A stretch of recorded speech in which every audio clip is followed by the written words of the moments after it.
The truth of the matter is we already are in a cyber war.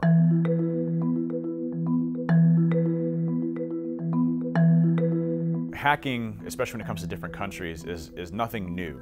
The United States hacks Russia, Russia hacks the United States, we hack China, China hacks us. It's literally a game where we don't want to impact them because they can impact us and vice versa. So in the event that, let's just say, Russia decides to launch a cyber attack directly that impacts our economy or our power grid or our water treatment facilities, things that we rely on for core day-to-day life, we have the exact same footholds into their environment, we can do the exact same thing. So right now it's really a pain game on who wants to withstand the most amount of pain and who has the most capability. So everybody's scared of each other.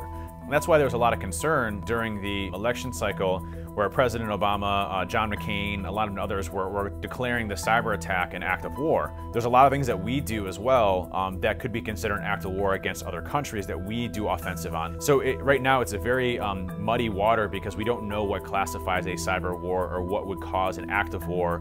Right now there's no definition of that happening and there's no discussion around it either.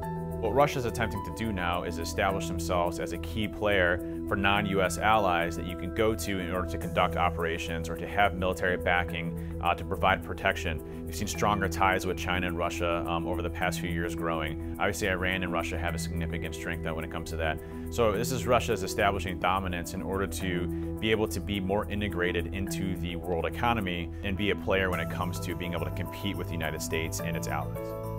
And in the military, we have this term called what we call PSYOPs. And the purpose of it is to change public opinion to help benefit your country in some way, shape, or form.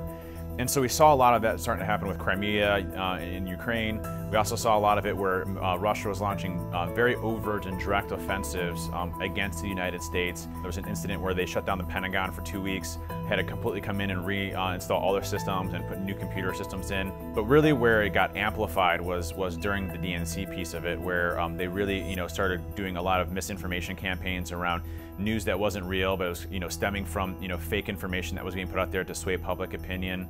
They were going after the Democratic National Committee and hacking their server infrastructure in order to expose information from John Podesta as well as donor information. And there's actually been little to no slowing down of Russia being extremely overt when it comes to the cyber stuff. And you're even seeing it on the military side. I mean, they're flying by our fighters, they're stationing outside of our waters. There's a lot of aggression happening to establish dominance. A victory in the cyber war would probably look like the other country tapping out and raising the white flag and basically crippling their IT infrastructure, going after their intelligence gaining purposes and their ability to go after us and defending at the same time we're going on the offense. So basically shutting down their capabilities.